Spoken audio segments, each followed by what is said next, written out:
Hello guys and welcome to my channel. मेरा नाम उसामा है और आज की इस वीडियो में मैं आपको एक दूसरा अमेजिंग सा स्कॉलरशिप का पूरा एप्लीकेशन प्रोसेस बताने वाला हूं। और ये स्कॉलरशिप जो है ये ऑफ़र कर रहे हैं कोरिया यूनिवर्सिटी वाले। तो कोरिया यूनिवर्सिटी जो है फुली फंडेड स्कॉलरशिप्स ऑफ़र कर रहे हैं तमाम इंटरनेशनल स्टूडेंट्स के लिए, चाहे वो पाकिस्तान से हो, इंडिया से हो या किसी और यूरोपियन कंट्री से हो। तो आप सब इस स्कॉलरशिप के लिए अप्लाई कर सकते हो। अब इस स्कॉलरशिप की एक अमेजिंग बात यह है कि ये एक तो फुली फंडेड स्कॉलरशिप है और दूसरा इस स्कॉलरशिप में आपको जो है ना तो किसी एप्लीकेशन फ़ी सबमिट करने की ज़रूरत है और ना कोई आपको आइल्स वगैरह देने की ज़रूरत है। इसमें जो है आपके पास एक और ज़बरदस्त पॉइंट ये भी है कि आपको इसमें ना तो कोई टेस्ट वगैरह देने की ज़रूरत है और ना कोई इंटरव्यू वगैरह देने की ज़रूरत है। नॉर्मली आपके पास स्कॉलरशिप्स में इंटरव्यू कंडक्ट होते हैं जब आपकी सिलेक्शन होती है, लेकिन इसमें आपके पास कोई इंटरव्यू वगैरह नहीं है। अब इस स्कॉलरशिप की जो है वो मैं तमाम डिटेल्स आपके साथ शेयर करता हूँ। उसके लिए जो है आप आ जाओगे इस वेबसाइट पे। वेबसाइट का लिंक जो है वो मैं आपको वीडियो के डिस्क्रिप्शन में दे दूँगा। आपने सिंपली उस लिंक पे क्लिक करना है and the link will take you to this page. और इस पेज पे आपके पास इस यूनिवर्सिटी के हवाले से तमाम इन्फॉर्मेशन मेंशन होगी। अब यहाँ पे भी आपके पास मेंशन है कि आप जो है ना तो एप्लीकेशन फ़ी दोगे और ना तो आपको आइल्स की ज़रूरत है। और इसके अलावा जो है अगर आप final year under graduate students हो, मीन के आप जो है 7th सेमेस्टर में हो या 8th सेमेस्टर में हो, तो आप स्टिल स्कॉलरशिप के लिए अप्लाई कर सकते हो। और जिन्होंने जो है अंडर ग्रेजुएट स्टडीज़ बैचलर्स किया है तो वो तो लाजमी अप्लाई कर ही सकते हैं। अगर हम इस यूनिवर्सिटी की बात करें तो ये एक टॉप यूनिवर्सिटी ऑफ कोरिया में आती है। इसकी रैंकिंग की अगर बात करें तो 67th पोजीशन है इसकी वर्ल्ड रैंकिंग में। तो ये जो है काफ़ी अमेजिंग यूनिवर्सिटी होने वाली है, चूँकि यूएस वर्ल्ड यूनिवर्सिटी रैंकिंग 2025 के अकॉर्डिंग जो है ये 67th रैंक पर फॉल करती है। उसके अलावा अगर मैं आपको स्कॉलरशिप की समरी बताऊं तो होस्ट कंट्री जो है वो है साउथ कोरिया, जो कि काफ़ी अच्छी कंट्री है, काफ़ी डेवलप्ड कंट्री है और काफ़ी यूनिक कल्चर है उसका। उसके अलावा अगर इंस्टीट्यूट की बात करें तो वो केयू है, कोरिया यूनिवर्सिटी। उसके अलावा डिग्री लेवल जो है वो मास्टर्स इसमें ऑफर हो रहे हैं। तो इस यूनिवर्सिटी में आप मास्टर्स के लिए स्कॉलरशिप के लिए अप्लाई कर रहे हो, जो कि एसके ग्लोबल स्कॉलरशिप है। तो ये मास्टर स्टूडेंट्स के लिए है, बैचलर्स या पीएचडी के लिए नहीं है। तो अगर आप मास्टर्स के लिए अप्लाई कर रहे हो तो आप तभी अप्लाई करो। उसके अलावा अगर हम ड्यूरेशन की बात करें तो 2 ईयर्स, डेडलाइन जो है वो है 31 मार्च 2025 और ये फुली फंडेड स्कॉलरशिप है। अब फुली फंडेड स्कॉलरशिप में आपके पास कौन-कौन से बेनिफिट्स हैं? इसमें आपके पास जो है सबसे पहले नो एप्लीकेशन फ़ी है, फिर इसके अलावा आपको जो है एयर टिकट भी इसमें मिल रहा है, मीन्स कि आपको जो है आने-जाने का खर्चा भी इसमें मिल रहा है, आपका टिकट भी इसका स्कॉलरशिप में कवर हो जाता है। उसके अलावा जो है आपको एंट्रेंस फ़ी कवरेज भी आपको दी जाएगी आपके फर्स्ट सेमेस्टर के स्टार्ट में। उसके अलावा जो है आपका फुल ट्यूशन फ़ी भी इसमें कवर होगा, मीन्स कि आपको ज़ीरो ट्यूशन फ़ी देना होगा।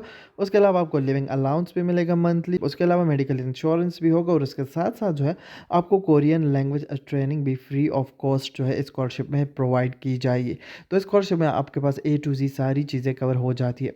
उसके अलावा अगर हम बात करें एलिजिबिलिटी की तो वो तमाम स्टूडेंट्स इसमें अप्लाई कर सकते हैं जो कि इन यूरोपियन कंट्री से बिलोंग करते हैं या फिर इन जो है साउथ ईस्ट एशियन कंट्री से बिलोंग करते हैं। और उसके अलावा अगर आप जो है साउथ एशिया में इंडिया पाकिस्तान से बिलोंग करते हो तो आप फिर भी इस स्कॉलरशिप के लिए अप्लाई कर सकते हो। तो स्कॉलरशिप के लिए एलिजिबल कंट्रीज ये सारी यहाँ पे मैंशनड है। तो आप इन कंट्रीज़ में से अगर किसी भी कंट्री से बिलोंग करते हो तो आप अप्लाई कर सकते हो। उसके अलावा अगर आपके पेरेंट्स जो है वो कोरियन नहीं है तो फिर आप अप्लाई कर सकते हो। अगर आपके पेरेंट्स कोरियन है तो फिर आप एलिजिबल नहीं हो। उसके अलावा जो है आपकी एजुकेशन में आपका बैचलर्स की डिग्री आपके पास होनी चाहिए या फिर आप बैचलर्स के फाइनल ईयर में होने चाहिए। उसके अलावा इंग्लिश लैंग्वेज में आपके पास जो है वो अगर आइल्स वगैरह है तो आपके पास जो है ये मिनिमम स्कोर्स होने चाहिए। अगर आइल्स नहीं है तो फिर आप जो है अपने यूनिवर्सिटी से इंग्लिश प्रोफिशिएंसी लेटर लेके उसके थ्रू अप्लाई कर सकते हो। चूँकि हमारा जो है पाकिस्तान में इंग्लिश में ही हमारी जो है यूनिवर्सिटी में पढ़ाया जाता है, तो हम यूनिवर्सिटी का English language proficiency certificate use कर सकते हैं। उसके अलावा अगर हम कोर्सेज़ की बात करें तो आपके पास जो है इसमें काफ़ी सारे कोर्सेज़ के ऑप्शंस हैं, वो मैं आपको आगे एप्लीकेशन के टाइम पे बता दूँगा। उसके अलावा अगर आप जो है वो डॉक्यूमेंट्स की बात करें तो इसमें आपके पास जो है ये डॉक्यूमेंट्स की लिस्ट है जो कि काफ़ी बेसिक डॉक्यूमेंट्स हैं, ये आपको रिक्वायर्ड होगी। ये मैं आगे आपको वो एप्लीकेशन के प्रोसेस में बताऊँगा। उसके अलावा अगर हम जो एप्लीकेशन प्रोसेस की बात करें तो एप्लीकेशन प्रोसेस के लिए जो है आप पहले आ जाओगे इस स्कॉलरशिप की ऑफिशियल वेबसाइट पे। वेबसाइट के लिए आप अप्लाई नाउ पे क्लिक करोगे, आपके पास जो है इस वेबसाइट पे तमाम इन्फॉर्मेशन जो भी मैंने आपको बताई है वो सारी यहाँ पे आपके पास मेंशन्ड है। आप उसको यहाँ से रीड कर सकते हो। आपके पास जो है ए टू ज़ी तमाम कोर्सेज़ से लेके आपकी एलिजिबिलिटी सारी चीज़ें यहाँ पे मेंशन्ड है। अब आपने अप्लाई कैसे करना है? अप्लाई करने के लिए आप आओगे स्टडी इन कोरिया की वेबसाइट पे आप जो है studyinkorea.co.kr जब गूगल पे लिखोगे तो आपके पास ये वेबसाइट ओपन हो जाएगी और इस वेबसाइट के लिंक भी मैंने आपको यहाँ पे दिया है। आप जब यहाँ से भी स्टडी इन कोरिया पे क्लिक करोगे तो फिर भी आपके पास ये वेबसाइट ओपन हो जाएगी। अब इस वेबसाइट पे आने के बाद जो है सबसे पहले आपने यहाँ पे अपना अकाउंट बनाना है। अकाउंट बनाने के लिए आप ऊपर साइन अप पे क्लिक करोगे। साइन अप पे क्लिक करने के बाद जो है आपने यहाँ पे अपना अकाउंट साइन अप करना है, लेकिन उससे पहले जो है आपने इसके टर्म एंड कंडीशंस एग्री करने हैं। सबसे पहले जो है आप यहाँ पे पहले टर्म्स एंड कंडीशन एग्री करोगे। टर्म्स एंड कंडीशन यहाँ पे एग्री करने के बाद नीचे आपके पास दोबारा जो है ये सेक्शन है, तो यहाँ पे आपने इसको भी एग्री कर लेना है। उसके बाद आपके पास नीचे यहाँ पे आपसे पूछा गया है कि आप जो है अंडर 14 ईयर्स ओल्ड हो या 14 ईयर्स ओल्ड या उससे अबव हो, तो आपने यहाँ पे 14 ईयर्स ओल्ड और ओल्डर यहाँ पे चूज़ कर लेना है और नीचे नेक्स्ट पे क्लिक कर लेना है। टर्म्स एग्री करने के बाद जो है आपके पास यहाँ पे साइन अप की कुछ तरह से स्क्रीन ओपन हो जाएगी। इस स्क्रीन में जो है आपने अपनी पर्सनल इन्फॉर्मेशन डालनी है। पर्सनल इन्फॉर्मेशन में सबसे पहले आपसे यहाँ पे आपकी कंट्री पूछी गई है, तो कंट्री के लिए जो है आप इस पेज को इंग्लिश में कन्वर्ट कर देंगे यहाँ पे क्लिक करके, या फिर आप जो है यहाँ पे स्क्रीन पे राइट क्लिक करके जो है ट्रांसलेट टू इंग्लिश पे प्रेस करोगे तो आपका ये इंग्लिश में कन्वर्ट हो जाएगा। इंग्लिश में कन्वर्ट करके आपने सिंपली यहाँ से अपनी कंट्री चूज़ कर लेनी है। उसके बाद आपने यहाँ पे अपना नेम लिख लेना है। नेम लिखने के बाद जो है आपके पास एक और यहाँ पे आपको जो है वो ऑप्शन नज़र आएगा जो कि होगा इंटर आईडी का। इंटर आईडी के ऑप्शन में आपने क्या करना है, आपने यहाँ पे चेक फॉर डुप्लीकेशन पे क्लिक करना है। इस पर क्लिक करने के बाद जो है आपने यहाँ पे अपनी आईडी चूज़ करनी है, रैंडम कोई सी भी। फॉर एग्जांपल मैं चूज़ करता हूँ उसामा 1555। तो मैंने ये रैंडम आईडी चूज़ कर ली है। तो मैं यहाँ पे चेक फॉर डुप्लीकेशन पे क्लिक करके यहाँ पे देखूंगा कि ये आईडी अवेलेबल है या नहीं, तो ये आईडी अवेलेबल है। आपने इसी तरह से रैंडमली जो है अपना नाम लिख लो या कुछ और लिख लो और उसके साथ जो है नंबर मिला के एक आईडी बना लो अपनी, और उसके बाद जो है उसको चेक कर लो कि डुप्लीकेट है कि नहीं। अगर कोई डुप्लीकेट होगा तो दूसरा चेंज करके लिख लो। अगर डुप्लीकेट नहीं है, आईडी अवेलेबल है, तो आप सिंपली अप्लाई पे क्लिक कर लो। अप्लाई पे क्लिक करने के बाद आपकी यूनिक आईडी यहाँ पे जो है वो बन जाएगी। उसके बाद जो है आपने यहाँ पे नीचे अपना पासवर्ड चूज़ करना है। उसके बाद जो है आपके पास यहाँ पे जेंडर है, जेंडर में आप अपना जेंडर चूज़ कर लो। जेंडर चूज़ करने के बाद जो है आपने यहाँ पे अपनी डेट ऑफ बर्थ चूज़ करनी है, जो भी आपकी डेट ऑफ बर्थ होगी। डेट ऑफ बर्थ चूज़ करने के बाद जो है आपके पास यहाँ पे एड्रेस का सेक्शन है, तो यहाँ पे आपने अपना कंप्लीट एड्रेस, होम का जो एड्रेस होता है वो डाल लेना है। उसके बाद जो है आपने यहाँ पे अपना ईमेल एड्रेस मेंशन कर देना है। ईमेल एड्रेस मेंशन करने के बाद जो है आपने यहाँ पे नीचे जो है वो कोई सा भी ऑप्शन चूज़ कर लेना है कि मैंने स्कॉलरशिप के बारे में यहाँ पे सुना। उसके बाद जो है आपके पास यहाँ पे कैप्चा है, तो आपने यहाँ पे इसको लिख लेना है और उसके बाद आपने यहाँ पे कंप्लीट रजिस्ट्रेशन पे क्लिक करना है, तो आपकी रजिस्ट्रेशन जो है वो कंप्लीट हो जाएगी। जब कंप्लीट रजिस्ट्रेशन पे क्लिक करोगे तो आपका अकाउंट जो है वो रजिस्टर हो जाएगा। उसके बाद सिंपली जो है आपने अपना अकाउंट लॉगिन कर लेना है, या फिर आपका अकाउंट जो है वो ऑटोमेटिकली लॉगिन हो जाएगा। अकाउंट लॉगिन होने के बाद जो है आपने सिंपली क्या करना है, आपने सिंपली आना है प्लेन योर स्टडीज़ पर। प्लेन योर स्टडीज़ पर आने के बाद जो है यहाँ पे आपके पास जो है ऑनलाइन एप्लीकेशन का सेक्शन होगा, आपने इस पर क्लिक कर लेना है। ऑनलाइन एप्लीकेशन पे क्लिक करने के बाद जो है आपके पास एक एप्लीकेशन ओपन हो जाएगा। एप्लीकेशन ओपन होने के बाद जो है आपके पास कोर्स लिस्ट यहाँ पे आपको एक नज़र आएगा। अब यहाँ पे जो है आपके पास तमाम वो स्कॉलरशिप्स मेंशन है जिसमें जो है आप अप्लाई कर सकते हो या एडमिशन के लिए अप्लाई कर सकते हो। तो यहाँ पे हम जिस स्कॉलरशिप के लिए अप्लाई कर रहे हैं वो है Korea university SK global scholarship. तो यहाँ पर हमारे पास उसका ऑप्शन नज़र आ रहा है, उसका ऑप्शन पर हमने यहाँ पर सिंपली क्लिक कर लेना है। उस पर क्लिक करने के बाद जो है हमारे पास SK ग्लोबल स्कॉलरशिप का जो है वो एडमिशन का एप्लीकेशन ओपन हो गया है। यहाँ पर जो है हम एडमिशन गाइड भी यहाँ से डाउनलोड कर सकते हैं और उसको रीड कर सकते हैं, उसमें सारी इन्फॉर्मेशन आपको नज़र आएगी। उसके बाद जो है आपने यहाँ पे नीचे आ जाना है। नीचे आने के बाद आपने सिंपली नेक्स्ट पे क्लिक कर लेना है। उसके बाद आपके पास नेक्स्ट सेक्शन है पर्सनल इन्फॉर्मेशन है। पर्सनल इन्फॉर्मेशन में आपने सिंपली अपने जो है वो डेटा के लिए यहाँ पे एग्री कर लेना है। उसके बाद आपने यहाँ पे नीचे नेक्स्ट पे क्लिक कर लेना है। उसके बाद आपके पास नेक्स्ट सेक्शन ओपन होगा जिसमें आपने अपनी पर्सनल इन्फॉर्मेशन डालनी है। सबसे पहले जो है आपने यहाँ पे अपना डिपार्टमेंट चूज़ करना है, जिस भी डिपार्टमेंट के लिए आप अप्लाई करना चाहते हो। उसके बाद जो है मेरे पास यहाँ पे नीचे नेम का ऑप्शन है, तो नेम में सिंपली आपने अपना नेम यहाँ पे लिख लेना है, या फिर यहाँ पे आपको वो नेम नज़र आएगा जो आपने रजिस्ट्रेशन के टाइम पे अपना लिखा होगा। आप इसको कोरियन में भी लिख सकते हो और इंग्लिश में भी लिख सकते हो। उसके बाद जो है आपने यहाँ पे अपना कंप्लीट नेम लिख लेना है। कंप्लीट नेम में सबसे पहले फर्स्ट नेम आपने यहाँ पे लिख लेना है। फर्स्ट नेम लिखने के बाद जो है आपने यहाँ पे अपना लास्ट नेम लिख लेना है, जो भी आपका लास्ट नेम होगा। उसके बाद नीचे पासपोर्ट नेम में यहाँ पे आपने अपना पूरा नाम लिख लेना है, जो भी नाम आपका जो है वो पासपोर्ट पे आपका नज़र आएगा। यहाँ पे जिस तरह इन्होंने एग्जांपल के तौर पे बताया हुआ है कि आपके पासपोर्ट पे आपका यहाँ पे जो आपका नेम नज़र आ रहा है उसको सिंपली आपने यहाँ पे लिख लेना है। उसके बाद आप आ जाओगे नीचे, नीचे आपने अपना जेंडर चूज़ कर लेना है, जो भी आपका जेंडर होगा। उसके बाद आपने यहाँ पे अपनी डेट ऑफ बर्थ लिख लेनी है। मैंने रैंडम जो है यहाँ पे डेटा डाला है, रैंडम डेट ऑफ बर्थ लिखी है, आप अपनी ही डेट ऑफ बर्थ लिखो। उसके बाद नेशनलिटी में आपने अपनी कंट्री लिख लेनी है। उसके बाद जो है प्लेस ऑफ बर्थ में भी आपने अपनी यहाँ पे कंट्री चूज़ कर लेनी है, जो भी आपकी कंट्री होगी। उसके बाद जो है आपसे यहाँ पे पूछा गया है कि आपने किस कंट्री में अपनी लेटेस्ट डिग्री हासिल की है। फॉर एग्ज़ाम्पल अगर मेरी लास्ट डिग्री बैचलर्स है और मैंने पाकिस्तान से की है, तो मैं यहाँ पे पाकिस्तान चूज़ करता हूँ। उसके बाद जो है नीचे आपसे पूछा गया है कि आप कोरियन नेशनल हो जो कि आउटसाइड ऑफ कोरिया रह रहे हो, तो हम यहाँ पे इसको नो करेंगे। उसके बाद जो है आपसे यहाँ पे पूछा गया है status of residency in Korea, तो इसको भी मैं नो कर देता हूँ। उसके बाद जो है हमारे पास यहाँ पे ऑप्शन है कि एलियन रजिस्ट्रेशन कार्ड जो है आपको इशू हुआ है या नहीं, तो इसको भी मैं यहाँ पे नो कर लेता हूँ, since I am not a Korean citizen और नाइदर अ कोरियन रेजिडेंट। उसके बाद आपके पास प्रोफिशिएंसी इन कोरियन का पूछा गया है, तो मुझे कोरियन नहीं आती, ये मेरे लिए रेलेवेंट नहीं है। उसके बाद जो है यहाँ पे मुझसे कॉन्टैक्ट इन्फॉर्मेशन पूछी गई है। कॉन्टैक्ट इन्फॉर्मेशन में आपने यहाँ पे अपना कंप्लीट एड्रेस लिख लेना है। कंप्लीट एड्रेस लिखने के बाद जो है आपने यहाँ पे अपना फ़ोन नंबर लिख लेना है, जो भी आपका फ़ोन नंबर होगा। इसको जो है आपने पहले इंटरनेशनल कोड लिखना है अपने कंट्री को और फिर फ़ोन नंबर लिख लेना है। उसके बाद अगर आप यहाँ पे मोबाइल नंबर लिखना चाहते हो तो वो भी लिख लो। उसके बाद जो है आपने यहाँ पे अपनी ईमेल एड्रेस कंप्लीट लिख लेनी है। उसके बाद अगर आपके पास सेकेंडरी कोई दूसरा ईमेल एड्रेस है तो उसको भी आप यहाँ पे लिख लोगे। उसके बाद आपने अपना सेकेंडरी ईमेल एड्रेस दोबारा यहाँ पे लिख लेना है। उसके बाद जो है आप आ जाओगे नीचे नीचे। अगर आपका कोरिया में रह रहे हो तो फिर आप कॉन्टैक्ट नंबर इन कोरिया लिख लोगे। अगर आप कोरिया में नहीं रह रहे हो तो फिर आप इसको एम्प्टी छोड़ दोगे इस सारे सेक्शन को। उसके बाद जो है आपसे यहाँ पे इमरजेंसी कॉन्टैक्ट का पूछा गया है, तो यहाँ पे आप अपने ब्रदर, फादर, मदर या किसी की डिटेल भी यहाँ पे डाल लोगे जिनसे ये इमरजेंसी के टाइम पे कॉन्टैक्ट करेंगे, और ये आपके कंट्री ऑफ ओरिजिन के होने चाहिए। मीन्स के अगर आप पाकिस्तान से अप्लाई करो या इंडिया से अप्लाई करो तो ये इनका लोकेशन और सारा डिटेल जो है वही का होना चाहिए। उसके बाद अगर आपके पास जो है वो इमरजेंसी कॉन्टैक्ट कोई बंदा है जो आके आपका कोरिया में रह रहा है, तो उसकी डिटेल आप यहाँ पे डाल सकते हो।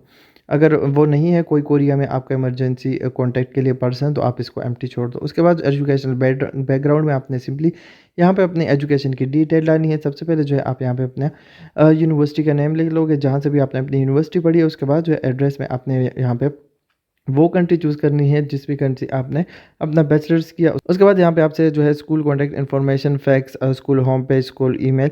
तो अगर आप जो है ये लिखना चाहते हो तो ये 4 ऑप्शंस आप जो है अपने स्कूल के, अपनी यूनिवर्सिटी के देख के यहाँ पे लिख लो। उसके बाद जो है यहाँ पे आप अपने स्कूल का ज़िप कोड भी लिख सकते हो अगर लिखना चाहो, लेकिन ये कंपल्सरी नहीं है। जिनके साथ आपको रेड स्टार नज़र आ रहा है वही फिल करना कंपल्सरी है।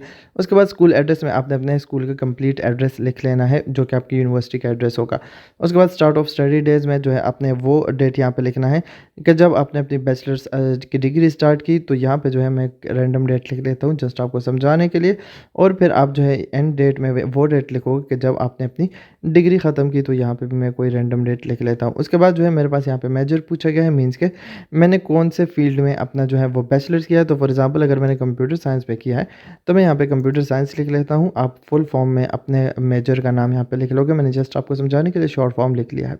उसके बाद डिग्री में मैं यहाँ पे लिख लूँगा कि मैंने जो है वो बैचलर्स ऑफ साइंस डिग्री ली है। तो यहाँ पे जो है मैंने शॉर्ट फॉर्म लिख लिया, आप कंप्लीट फॉर्म लिख लो। उसके बाद जो है आपने यहाँ पे अपना जीपीए लिख लेना है। जितना भी आपका जीपीए होगा, हाईएस्ट जीपीए अर्न में जो है आप वो जीपीए लिखोगे कि आपका जितना हाईएस्ट जीपीए था। उसके बाद जो है आपने यहाँ पे टोटल एकेडमिक क्रेडिट्स लिख लेना है, जितने भी क्रेडिट आवर्स जो है वो आपके बैचलर्स में आपने कंप्लीट किए हैं।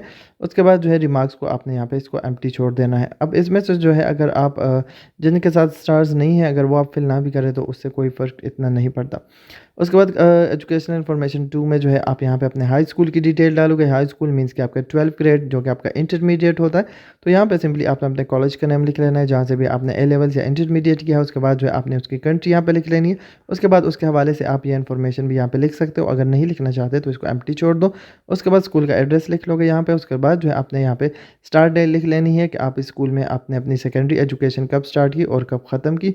उसके बाद मेजर में आप अपना मेजर लिख लोगे कि प्री इंजीनियरिंग आपने जो है वो एफएससी की है, या फिर आपने अगर आईकॉम किया है अकाउंटिंग लिख लो। अगर इंटरमीडिएट इन कंप्यूटर साइंस किया यहाँ पे कंप्यूटर साइंस लिख लो। उसके बाद डिग्री में आप अपनी डिग्री का नाम लिख लोगे क्या HSC था या फिर इंटरमीडिएट इन कंप्यूटर साइंस था, ए लेवल्स था, जो भी था। उसके बाद जो है आप अपने मार्क्स यहाँ पे लिख लोगे।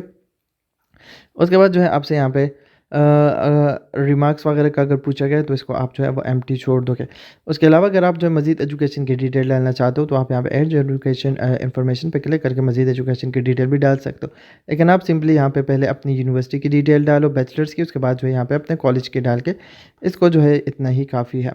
उसके बाद जो है आप यहाँ पे अपना स्टेटमेंट ऑफ पर्पस लिखोगे। स्टेटमेंट ऑफ पर्पस के लिए जो है आपके पास यहाँ पे इंस्ट्रक्शंस मेंशन्ड है। इंस्ट्रक्शन को जो है आप सिंपली फॉलो करो और अपना स्टेटमेंट ऑफ पर्पस लिख के जो है उसको पेस्ट कर लोगे। उसके बाद जो है आप यहाँ पे नेक्स्ट पे क्लिक कर लोगे। नेक्स्ट पे क्लिक करने के बाद जो है आपके पास नेक्स्ट सेक्शन होगा एडिशनल डॉक्यूमेंट्स का। तो अगर आपने जो है कोरियन लैंग्वेज का टेस्ट दिया है तो उसकी डिटेल्स आप यहाँ पे डाल सकते हो। उसके बाद आपके पास अगर आपने आइल्स टॉफिल वगैरह का कोई टेस्ट दिया है तो उसकी डिटेल्स भी आप यहाँ पे डाल सकते हो। यहाँ पे आपके पास जो है वो सारे डेट्स के जो है वो डिटेल्स मेंशन्ड है। अगर आपने इनमें से कोई भी टेस्ट दिया है तो उसकी डिटेल्स आप यहाँ पे डाल सकते हो। उसके बाद जो है आपके पास यहाँ पे आपसे पूछा गया है कि आपने जो है वो एसके ग्लोबल स्कॉलरशिप के बारे में कहाँ से सुना, तो आप यहाँ पे जो है वो सोशल मीडिया फॉर एग्जांपल मैं चूज़ कर लेता हूँ। अब ये जो है ऊपर ये लैंग्वेज वगैरह के स्कोर्स वगैरह लिखना ज़रूरी नहीं है क्योंकि इनके साथ जो है वो रेड मार्क नहीं है। जिनके साथ रेड मार्क होता है वो फिल करना ज़रूरी होता है। उसके बाद जो है आप यहाँ पे नेक्स्ट पे क्लिक करके नेक्स्ट सेक्शन पे चले जाओगे। अब नेक्स्ट सेक्शन आपका है डॉक्यूमेंट्स का। तो यहाँ पे सिंपली आपने अपने डॉक्यूमेंट्स अपलोड करने हैं। फाइल अटैचमेंट पर क्लिक करके आपने अपना फोटोग्राफ सबसे पहले यहाँ पे अपलोड कर लेना है। वो अपलोड करने के बाद जो है आप आ जाओगे नीचे। नीचे आपने जो है सर्टिफिकेट ऑफ स्टूडेंट स्टेटस और सर्टिफिकेट ऑफ ग्रेजुएशन यहाँ पे अपलोड करना है। मीन्स के अगर आपने बैचलर्स डिग्री की है तो बैचलर्स डिग्री अपलोड करो, लेकिन अगर आप 7th या 8th सेमेस्टर में हो तो अपना स्टूडेंट स्टेटस मतलब कोई यूनिवर्सिटी से जो है सर्टिफिकेट या लेटर वगैरह लेके यहाँ पे अपलोड कर दो कि ये जो है अभी 7th या 8th सेमेस्टर में पढ़ रहा है। लेकिन अगर आप ऑलरेडी पढ़ चुके हो तो आप फिर यहाँ पे अपने डिग्री अपलोड कर लो। अगर डिग्री नहीं मिली तो प्रोविजनल सर्टिफिकेट अपलोड करो। उसके बाद जो यहाँ पे आपने अपने बैचलर्स के ट्रांसक्रिप्ट अपलोड करने हैं। उसके बाद जो है अपने प्रूफ ऑफ लैंग्वेज प्रोफिशिएंसी में अपना आइल्स टॉफिल या अगर आपके पास जो है इंग्लिश प्रोफिशिएंसी सर्टिफिकेट है जो कि आपने यूनिवर्सिटी से लिया है तो उसको यहाँ पे अपलोड कर दोगे। उसके बाद आपने यहाँ पे सीवी अपलोड करनी है। सीवी अपलोड करने के बाद जो है आपने यहाँ पे अपना पासपोर्ट या फिर आईडी कार्ड अपलोड करना है। उसके बाद जो है आपने यहाँ पे नेशनल सर्टिफिकेट ऑफ पेरेंट्स में अपने दोनों पेरेंट्स के जो है वो आईडी कार्ड्स अपलोड कर लेने हैं। उसके बाद जो है certificate of parent child relationship में जो है आपने यहाँ पे जो है वो अपने फॉर्म बे जो है उसको यहाँ पे अपलोड कर दो या कोई और इस तरह का डॉक्यूमेंट जिससे जो है वो प्रूफ होता है कि आप जो है आपका जो है पेरेंट और चाइल्ड का रिलेशन है। उसके बाद अगर आपके जो है वो डिवोर्स या कुछ पेरेंट्स में डेथ वगैरह हो चुकी है तो उसकी डिटेल्स भी आप यहाँ पे लिख सकते हो। उसके बाद आपके पास यहाँ पे official agreement for academic credits है। तो आपने यहाँ पे फॉर्म पे क्लिक करके फॉर्म डाउनलोड करना है, उसको फिल करवा के जो है आपने यहाँ पे उसको सिंपली फाइल अटैच पे क्लिक करके अपलोड कर लेना है। अपने सारे डॉक्यूमेंट्स अपलोड करने के बाद आपने यहाँ पे नेक्स्ट पे क्लिक करके जो है वो नेक्स्ट फाइनल स्टेप पे चले जाना है।